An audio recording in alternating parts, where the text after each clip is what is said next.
Jatuhnya Kekaisaran Romawi Barat pada tahun 476 Masehi menandai akhir dari sebuah era dominasi kekaisaran dan awal abad kegelapan Eropa. Kekuasaan Romawi yang terpusat telah runtuh, mengakibatkan fragmentasi politik yang meluas di seluruh Eropa. Kota-kota besar yang dulu menjadi pusat peradaban mulai ditinggalkan karena kurangnya keamanan dan penurunan ekonomi, menyebabkan migrasi besar-besaran ke wilayah pedesaan. Dengan tidak adanya otoritas pusat yang kuat, wilayah-wilayah Eropa terpecah menjadi kerajaan-kerajaan kecil yang saling bersaing. Ini menciptakan ketidakstabilan politik dan ekonomi yang meluas. Hukum dan ketertiban yang selama ini dijamin oleh Legiun Romawi runtuh dan digantikan oleh hukum adat yang berbeda-beda di setiap kerajaan baru yang muncul.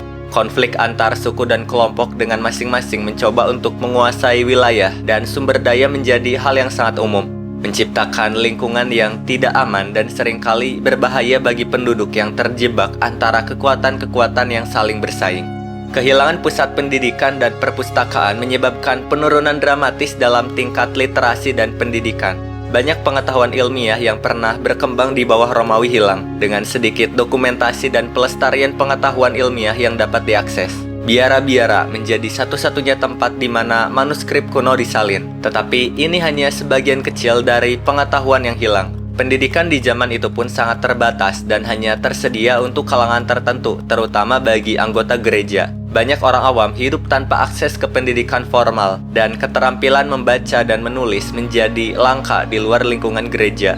Para biarawan dan biarawati meskipun telah berusaha keras untuk menjaga pengetahuan, tidak dapat sepenuhnya menutupi kekurangan yang disebabkan oleh penurunan ini. Dampak runtuhnya Romawi juga terlihat dalam penurunan standar kehidupan. Banyak orang terpaksa hidup dengan kondisi yang lebih primitif dibandingkan dengan zaman Romawi. Masyarakat banyak bergantung pada pertanian subsistens, di mana kegiatan produksi hanya terbatas untuk kehidupan dasar mereka saja. Sistem barter menggantikan perdagangan yang lebih kompleks, dan masyarakat mengalami kesulitan dalam memenuhi kebutuhan sehari-hari. Serangan dari bangsa-bangsa seperti Viking, Magyar, dan Saracen menambah ketidakstabilan ini. Serangan mendadak dari kelompok-kelompok ini tidak hanya merusak ekonomi, tetapi juga menambah rasa ketidakamanan di masyarakat. Selain itu, wabah penyakit seperti wabah Justianus pada tahun 541 hingga 542 Masehi menghancurkan populasi di wilayah-wilayah bekas kekaisaran, memperburuk krisis ekonomi dan sosial yang sudah berlangsung. Penduduk yang selamat harus berjuang di tengah kondisi yang semakin sulit, mengandalkan sistem feodal yang sedang tumbuh untuk bertahan hidup. Adanya wabah juga mempercepat perubahan demografis di seluruh Eropa, memperkuat tren migrasi ke pedesaan dan semakin memperburuk fragmentasi wilayah. Setelah kekacauan awal pasca Romawi, beberapa kelompok suku barbar mulai mendirikan kerajaan-kerajaan baru yang cukup stabil di bekas wilayah kekaisaran. Di antara kerajaan-kerajaan yang muncul adalah Kerajaan Visigoth yang menguasai wilayah Spanyol, Kerajaan Ostrog di Italia, dan yang paling terkenal Kerajaan Franka di Galia atau Perancis saat ini. Masing-masing kerajaan ini membawa serta budaya dan ekonomi mereka sendiri yang sangat berbeda dari tradisi Romawi. Kerajaan Franka menjadi salah satu entitas politik yang paling berpengaruh selama zaman pertengahan awal, terutama di bawah kepemimpinan Clovis I yang mempersatukan berbagai suku Franka di bawah satu panji dan memeluk agama Kristen Katolik. Pengadopsian agama Kristen bukan hanya langkah spiritual tetapi juga strategis, karena memberikan Clovis dukungan dari Gereja Katolik Roma. Pada saat yang sama, tindakan ini juga membantu mengasimilasikan masyarakat Romawi yang telah beragama Kristen, memperkuat otoritas Clovis di antara para bangsawan Galia yang sebelumnya setia kepada Romawi. Sistem pemerintahan kerajaan barbar berbeda dari sistem birokrasi terpusat Romawi. Kerajaan-kerajaan ini beroperasi berdasarkan hubungan personal dan loyalitas antara raja dan bawahan. Raja adalah pemimpin militer utama dan bangsawan setempat mengendalikan wilayah-wilayah mereka sendiri, lengkap dengan pasukan dan petani yang terikat secara feodal.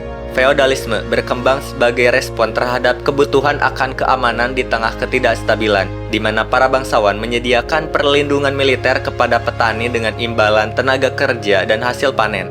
Kerajaan-kerajaan ini juga memainkan peran penting dalam penyebaran Kristen di Eropa Barat. Raja-raja barbar setelah memeluk Kristen seringkali menggunakan agama untuk memperkuat klaim mereka atas wilayah dan rakyatnya.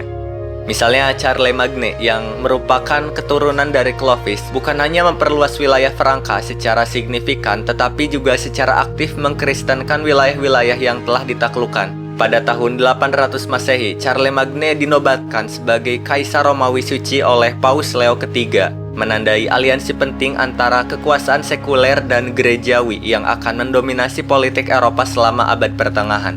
Selain itu, di bawah pemerintahan Charlemagne muncul kebangkitan budaya yang dikenal sebagai Renaissance Caroling. Kebangkitan ini membawa reformasi pendidikan dan administrasi, serta penguatan peran gereja dalam kehidupan sehari-hari. Melalui upaya ini, Charlemagne mencoba membangkitkan kembali semangat kekaisaran Romawi dalam bentuk yang baru, dengan integrasi yang lebih erat antara gereja dan negara. Penyebaran agama Kristen di Eropa adalah proses panjang dan bertahap yang dipengaruhi oleh banyak faktor.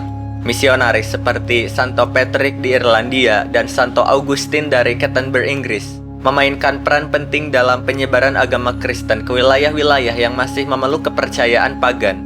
Namun mereka seringkali menghadapi perlawanan dari suku-suku lokal dengan tradisi yang kuat.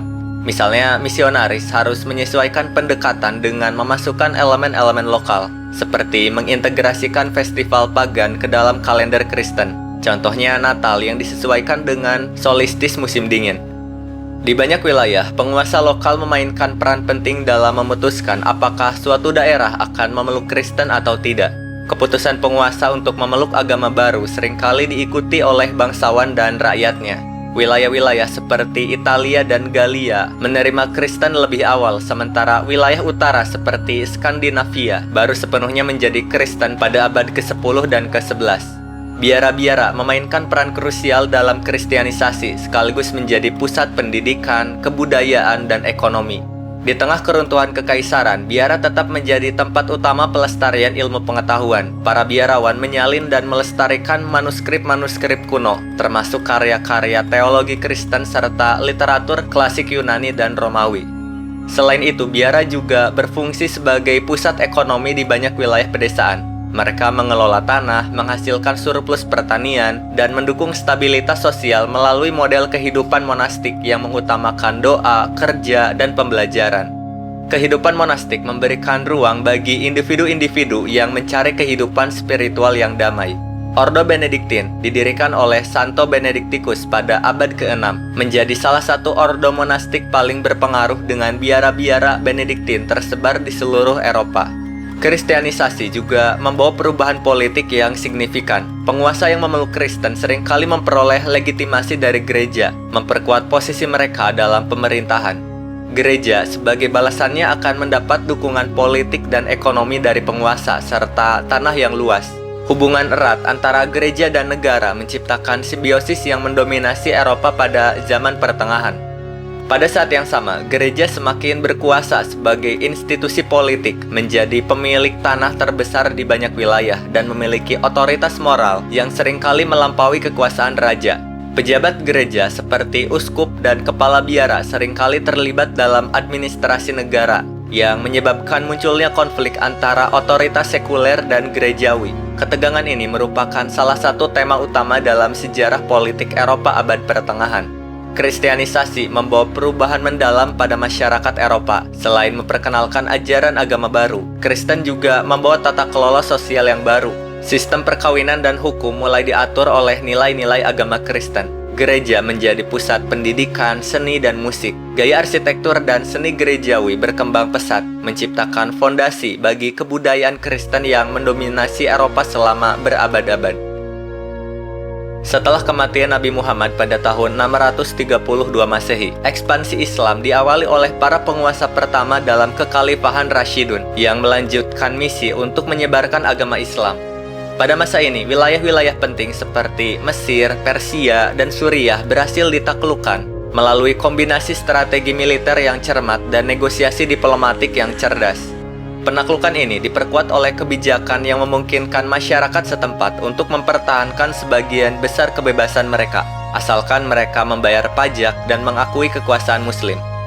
Pendekatan ini menjadikan ekspansi Islam berlangsung relatif stabil di berbagai wilayah yang baru ditaklukkan. Pada masa kekhalifahan Umayyah pada tahun 661 hingga 750 Masehi, ekspansi Islam mencapai puncaknya.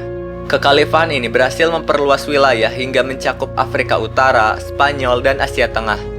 Penaklukan Al-Andalus pada tahun 711 Masehi di bawah komando Jenderal Tariq bin Ziyad menandai penyebaran Islam ke Eropa Barat. Di Al-Andalus, Muslim tidak hanya membawa agama Islam, tetapi juga sistem pemerintahan, budaya, dan inovasi yang canggih.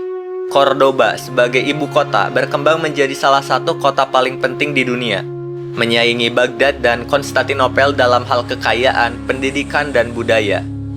Pengembangan ilmu pengetahuan dalam dunia Islam tidak hanya berakar pada tradisi intelektual Islam, tetapi juga pada warisan budaya Yunani, Persia, dan India. Ketika wilayah-wilayah baru ditaklukkan, para sarjana Muslim berusaha untuk menggabungkan pengetahuan dari peradaban-peradaban sebelumnya. Proses ini terutama terjadi di pusat-pusat kebudayaan seperti Baghdad yang menjadi tuan rumah bagi Baitul Hikmah atau House of Wisdom. Didirikan pada awal abad ke-9, institusi ini menjadi pusat penerjemahan dan penelitian terbesar pada zamannya. Karya-karya Yunani seperti karya Aristoteles dan Galen diterjemahkan ke dalam bahasa Arab. Dan para cendekiawan Muslim tidak hanya melestarikan, tetapi juga mengembangkan lebih jauh ilmu pengetahuan dalam bidang matematika, astronomi, kedokteran, dan filsafat. Al-Khawarizmi memajukan aljabar dan sistem bilangan desimal. Ibnu Sina menulis Canon of Medicine yang menjadi referensi utama di bidang kedokteran selama berabad-abad. Al-Razi berkontribusi besar dalam kedokteran dan kimia. Al-Biruni membuat kemajuan di bidang astronomi dan geografi, termasuk pengukuran bumi. Dan Al-Kindi memperkenalkan filsafat Yunani ke dunia Islam. Mereka semua menggabungkan pemikiran logis Yunani dengan ajaran Islam dan menciptakan pencapaian orisinil yang menjadi dasar bagi banyak perkembangan Eropa. Pada saat yang sama, pengetahuan ini diteruskan ke Eropa melalui pusat penerjemahan di Toledo, Spanyol, dan kota-kota lainnya, yang kemudian berperan besar dalam kebangkitan Renaissance. Pada zaman pertengahan tinggi, sistem feodalisme mencapai puncak kejayaannya dan menjadi struktur sosial, ekonomi, dan politik yang dominan di Eropa. Feodalisme bukan hanya sekedar sistem hierarki, tetapi juga cara hidup yang mengatur hubungan antara berbagai kelas sosial, mulai dari raja, bangsawan, kesatria, hingga petani. Dalam sistem ini, kekuasaan didistribusikan melalui tanah yang pada akhirnya menentukan kedudukan sosial dan ekonomi seseorang. Inti dari feodalisme adalah hubungan feodal antara bangsawan atau lord dan bawahannya atau vasal, di mana seorang penguasa memberikan tanah atau fief kepada vasal sebagai imbalan atas kesetiaan dan dukungan militer yang diberikan. Dalam ikatan ini ada janji perlindungan dan pengabdian yang mengikat kedua belah pihak. Para bangsawan atau lord memiliki kendali penuh atas tanah dan hak atas tenaga kerja para petani yang bekerja di tanah tersebut. Para petani yang kebanyakan adalah serf atau hamba tani terikat pada tanah dan harus membayar sewa dalam berbagai bentuk, seperti hasil panen, tenaga kerja, atau pembayaran dalam bentuk lainnya. Sebagai gantinya, mereka diberikan hak untuk tetap tinggal dan mendapatkan perlindungan dari lord mereka, terutama dari ancaman perampok, tentara bayaran, atau kekuatan luar lainnya. Feodalisme menciptakan struktur sosial yang sangat hierarkis, di mana posisi seseorang dalam masyarakat sangat bergantung pada hubungan mereka dengan tanah dan tuan tanah, dan masyarakat sebagian besar bersifat agraris. Sistem feodalisme juga memperkuat kekuasaan lokal, karena para lord feodal seringkali memiliki lebih banyak kekuasaan nyata dibandingkan dengan raja, terutama dalam pengaturan pemerintahan sehari-hari dan hukum setempat.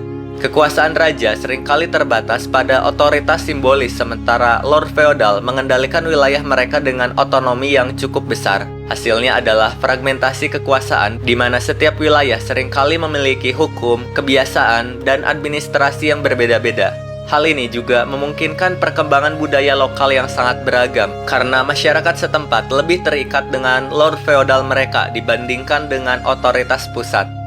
Militer juga dipengaruhi oleh struktur feodalisme, di mana setiap lord diwajibkan menyediakan kesatria atau pasukan untuk mendukung raja dalam peperangan. Kesatria atau knight menjadi elemen kunci dalam militer Eropa pada masa itu. Mereka dilatih sejak kecil untuk menjadi pejuang profesional, dan mereka hidup di bawah kode etik yang dikenal sebagai kode kehormatan kesatria, yang menekankan kesetiaan, keberanian, dan penghormatan terhadap perempuan. Kesatria tidak hanya berperan dalam peperangan, tetapi juga dalam turnamen dan kegiatan lain yang menampilkan keahlian militer dan martabat sosial.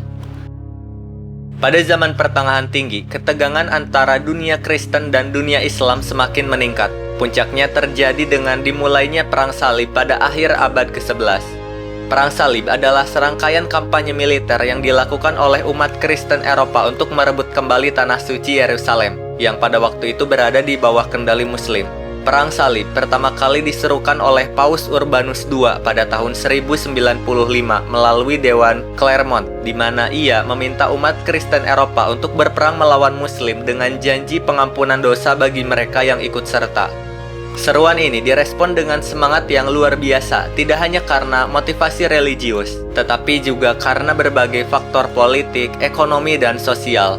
Bagi banyak bangsawan dan kesatria Eropa, Perang Salib adalah kesempatan untuk memperluas pengaruh mereka, mengamankan wilayah baru, dan memperkaya diri melalui penaklukan. Anak-anak bangsawan yang tidak mewarisi tanah juga melihat Perang Salib sebagai kesempatan untuk membangun kekuasaan dan kekayaan baru di wilayah Timur Tengah.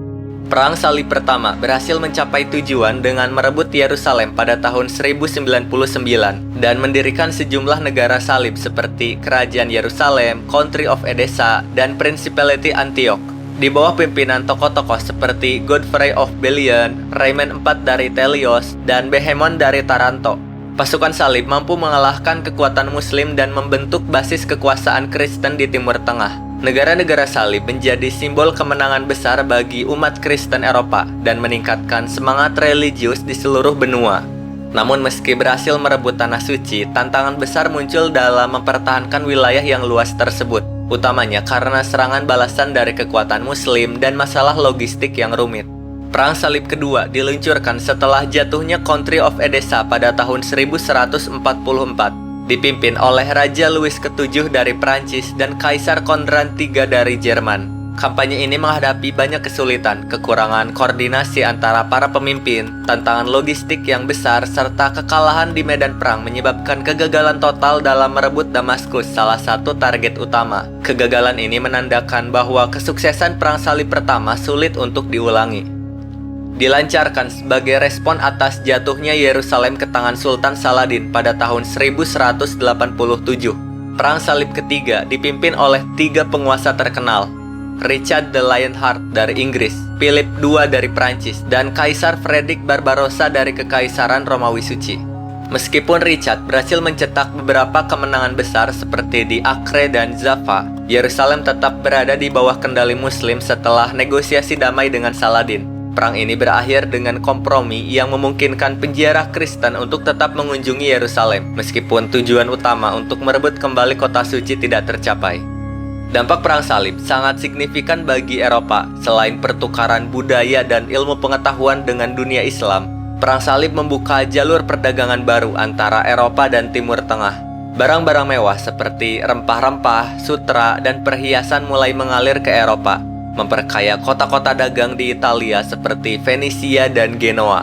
Namun Perang Salib juga memperdalam ketegangan antara dunia Kristen dan Islam dan menciptakan kebencian serta kecurigaan yang bertahan selama berabad-abad kemudian. Pada abad ke-12 dan ke-13, universitas-universitas pertama Eropa mulai berdiri seperti Universitas Bologna, Universitas Paris, dan Universitas Oxford. Pada masa ini, pendidikan di universitas berfokus pada 7 seni liberal yang dibagi menjadi 2 kategori utama, Trivium dan Quadrivium. Trivium mencakup gramatika atau tata bahasa Latin, logika, penalaran dan argumen rasional, dan retorika, seni berbicara dan menulis secara meyakinkan.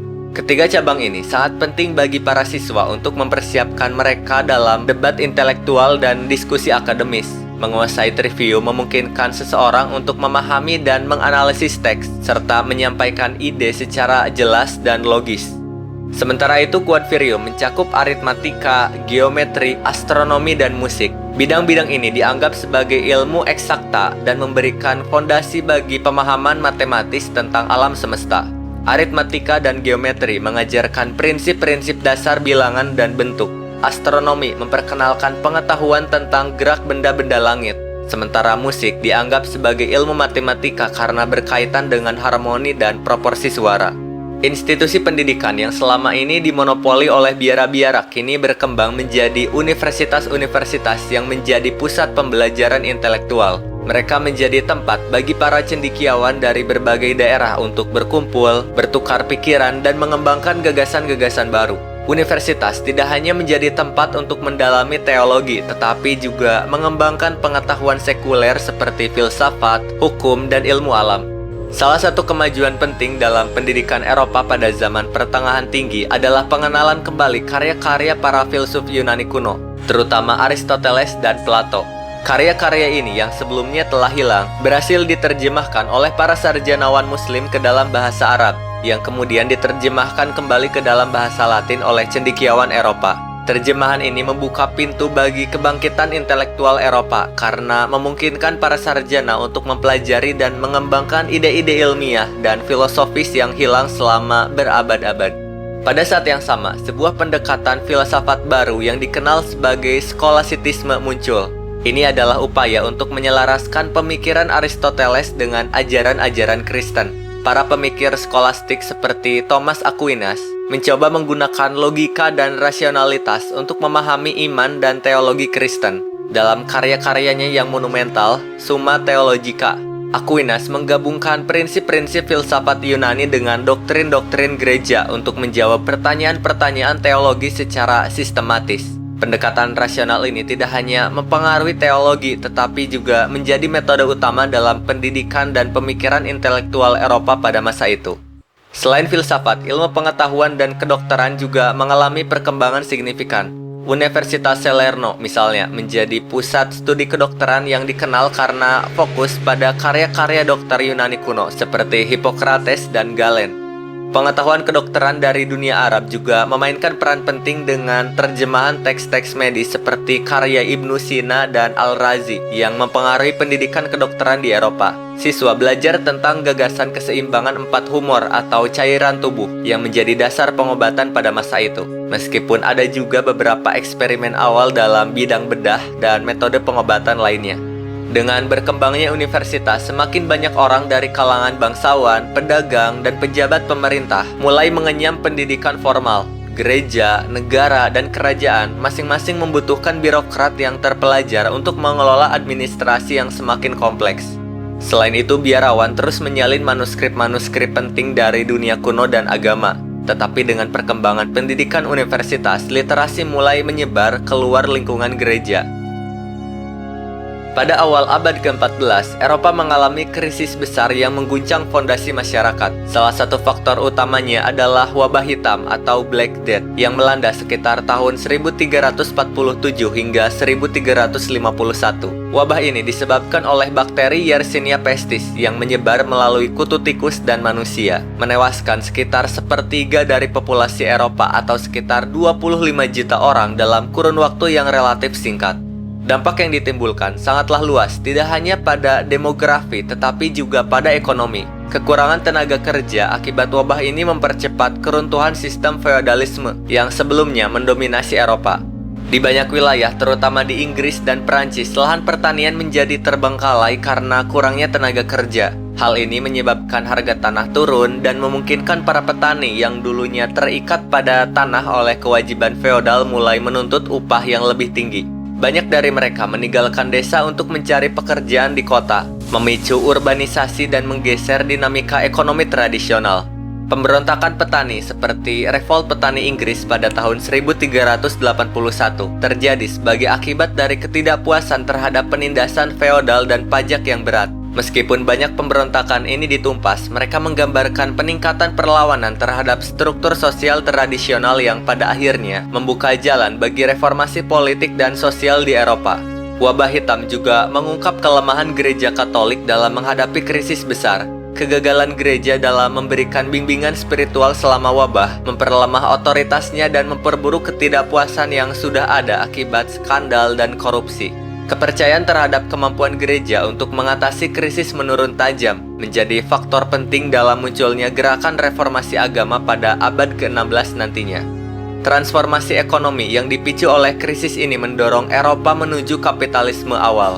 perdagangan mulai berkembang pesat, terutama di kota-kota besar seperti Venesia, Genoa, dan Florence yang menjadi pusat perdagangan internasional. Kota-kota pelabuhan menjalin hubungan erat dengan Timur Tengah dan Asia, memperdagangkan barang-barang berharga seperti rempah-rempah, sutra, kain katun, dan batu permata yang sangat diminati di Eropa. Revolusi komersial ini menandai pembentukan pasar internasional yang lebih terstruktur, dengan keuntungan dari perdagangan mengubah kota-kota pelabuhan menjadi pusat ekonomi utama. Perdagangan yang berkembang pesat juga mendorong pertumbuhan kelas menengah yang baru, terdiri dari pedagang, pengrajin, dan kapitalis. Kelas menengah ini menjadi kekuatan ekonomi yang menantang dominasi kaum bangsawan dan tuan tanah feodal. Mereka mendanai perkembangan industri seperti tekstil dan kerajinan, serta menciptakan sistem keuangan yang lebih kompleks. Sistem perbankan yang berkembang di Italia dengan lembaga-lembaga seperti Medici Bank di Florence memperkenalkan konsep-konsep baru dalam perbankan dan kredit seperti penggunaan cek dan surat promes yang memungkinkan pedagang dan investor untuk melakukan transaksi yang lebih aman dan lebih efisien, mempercepat pertumbuhan ekonomi dan investasi. Peran Liga Hansa atau Hanseatic League merupakan konfederasi perdagangan yang mempengaruhi ekonomi Eropa Utara secara signifikan. Liga ini terdiri dari berbagai kota pelabuhan di sepanjang Laut Baltik dan Laut Utara, termasuk Lübeck, Hamburg, dan Bremen. Liga ini memainkan peran penting dalam menetapkan standar perdagangan internasional, melindungi kepentingan pedagang, dan menciptakan jaringan perdagangan yang luas.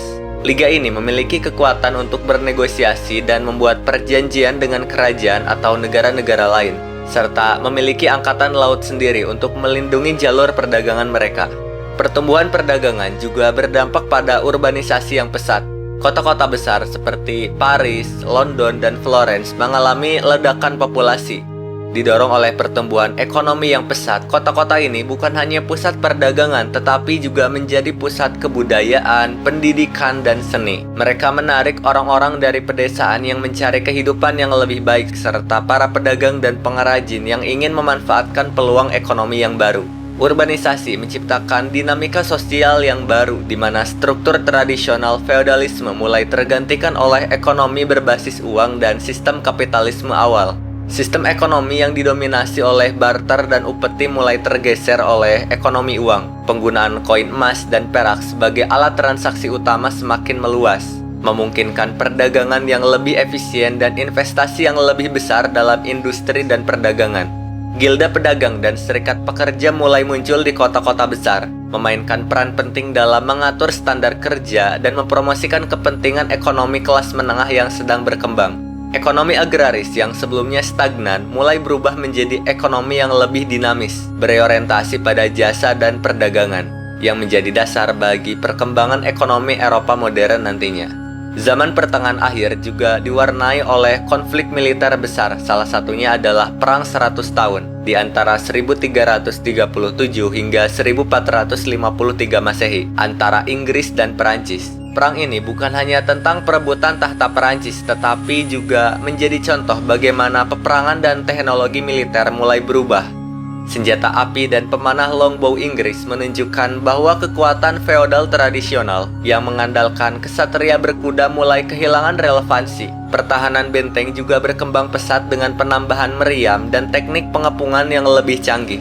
Joan of Arc, seorang gadis muda dari Prancis yang diabadikan dalam sejarah, memimpin pasukan Prancis selama fase kritis Perang 100 Tahun dan membantu memulihkan semangat nasional Prancis. Kemenangannya di Orleans pada tahun 1429 menjadi titik balik dalam konflik ini, mempercepat kehancuran kekuasaan Inggris di Prancis. Pada akhirnya, kemenangan Prancis menandai akhir dari dominasi militer Inggris di benua Eropa. Meskipun kekalahan ini juga menandakan konsolidasi kekuasaan Inggris sebagai negara yang nantinya akan terfokus pada ekspansi laut di kemudian hari. Penaklukan Konstantinopel oleh Kekaisaran Ottoman pada tahun 1453 menandai akhir dari kekuasaan Bizantium yang selama berabad-abad menjadi benteng peradaban Kristen di timur. Kejatuhan kota ini secara simbolis mengakhiri zaman pertengahan dan memicu eksodus cendekiawan Bizantium ke Eropa Barat, membawa serta manuskrip-manuskrip Yunani kuno yang akan menjadi landasan bagi Renaissance di Italia. Di sisi lain, Kekaisaran Romawi Suci yang besar tetapi terpecah-pecah mengalami periode ketidakstabilan politik. Dengan munculnya berbagai kekuatan regional seperti Habsburg yang pada akhirnya akan mendominasi politik Eropa di abad berikutnya. Salah satu perubahan paling mencolok di akhir zaman pertengahan adalah munculnya monarki sentralis. Raja-raja di Perancis, Inggris, dan Spanyol mulai memusatkan kekuasaan mereka dengan menundukkan bangsawan feodal dan menciptakan pemerintahan yang lebih birokratis. Monarki absolut seperti Louis ke-11 dari Perancis dan Henry ke-7 dari Inggris muncul untuk memperkuat kontrol mereka atas wilayah-wilayah feodal dan mengkonsolidasikan kekuasaan di bawah satu otoritas. Sistem hukum nasional yang berkembang di bawah monarki ini mulai menggantikan hukum feodal yang bervariasi, dengan Magna Carta di Inggris sebagai contoh awal dari kontrol kekuasaan monarki oleh bangsawan. Di Spanyol, pernikahan Ferdinand dari Aragon dan Isabel dari Castelia pada tahun 1469 berhasil menyatukan kerajaan-kerajaan Kristen di semenanjung Iberia yang kemudian melancarkan Reconquista untuk mengusir kekuasaan Islam di Granada pada tahun 1492. Momen ini menandai berakhirnya hampir 8 abad kekuasaan Muslim di Spanyol, sekaligus membuka jalan bagi penjelajahan global dengan Christopher Columbus yang memulai penjelajahan dunia baru di bawah sponsor mereka. Penemuan dunia baru oleh Columbus, serta penjelajahan Portugis di sepanjang pantai Afrika, mengakhiri zaman pertengahan dan menandai dimulainya zaman modern. Zaman pertengahan akhir juga menyaksikan kebangkitan intelektual yang sering disebut sebagai Proto-Renaissance. Kota-kota Italia seperti Florence dan Venice menjadi pusat kegiatan intelektual dan seni. Didorong oleh perdagangan yang makmur dan patronase oleh para penguasa, karya-karya Dante Alighieri seperti Divine Comedy menunjukkan peralihan dari pemikiran teologis abad pertengahan menuju pendekatan yang lebih humanistik dan rasionalitas terhadap dunia. Renaissance Italia dimulai pada akhir abad ke-14, menandai kebangkitan kembali minat pada seni, arsitektur, dan ilmu pengetahuan klasik. Tokoh-tokoh seperti Giotto dan Masaccio memperkenalkan teknik perspektif baru dalam seni. Sementara para pemikir seperti Petrarch dan Boccaccio menghidupkan kembali karya-karya klasik Yunani dan Romawi, menciptakan dasar bagi gerakan Renaissance yang akan berkembang di seluruh Eropa pada abad berikutnya. Meskipun gereja tetap menjadi institusi paling kuat di Eropa, zaman pertengahan akhir juga menyaksikan peningkatan ketidakpuasan terhadap otoritas spiritual dan moral gereja. Skandal dalam tubuh gereja seperti skisma barat pada tahun 1378 hingga 1417, di mana 2 bahkan 3 paus mengklaim kekuasaan, membuat umat Katolik bingung tentang siapa yang sebenarnya memiliki otoritas. Hal ini menyebabkan penurunan dalam pengaruh gereja dan memperburuk ketidakpuasan yang sudah ada sebelumnya. Skandal seperti penjualan indulgensi di mana gereja menjual pengampunan dosa sebagai barang dagangan juga menjadi isu besar. Ini merusak kepercayaan publik terhadap integritas gereja. Kritik-kritik terhadap praktik-praktik ini bersamaan dengan ide-ide reformasi yang berkembang, memberikan dasar bagi gerakan reformasi yang lebih luas. Tokoh-tokoh seperti Martin Luther dan John Calvin mengusulkan alternatif terhadap ajaran Katolik yang mapan, menantang kekuasaan gereja dan memperkenalkan doktrin yang akan membentuk Protestanisme. Pada akhir abad ke-15, zaman pertengahan berakhir dengan Renaissance memulai era baru. Dengan penemuan dunia baru dan pengembangan kapitalisme awal, Eropa memasuki periode yang lebih dinamis dan terhubung secara global. Revolusi sosial, ekonomi, dan budaya tidak hanya mempengaruhi landscape Eropa, tetapi juga menetapkan dasar bagi perkembangan modernitas yang akan mempengaruhi seluruh dunia. Terima kasih sudah menonton video chapter ketiga Zaman Pertengahan. Jika ada kritik atau saran, jangan ragu untuk meninggalkan komentar. Mohon maaf mungkin jika ada kontradiksi atau kesalahan dalam penyebutan kata, karena kesempurnaan hanya milik Allah.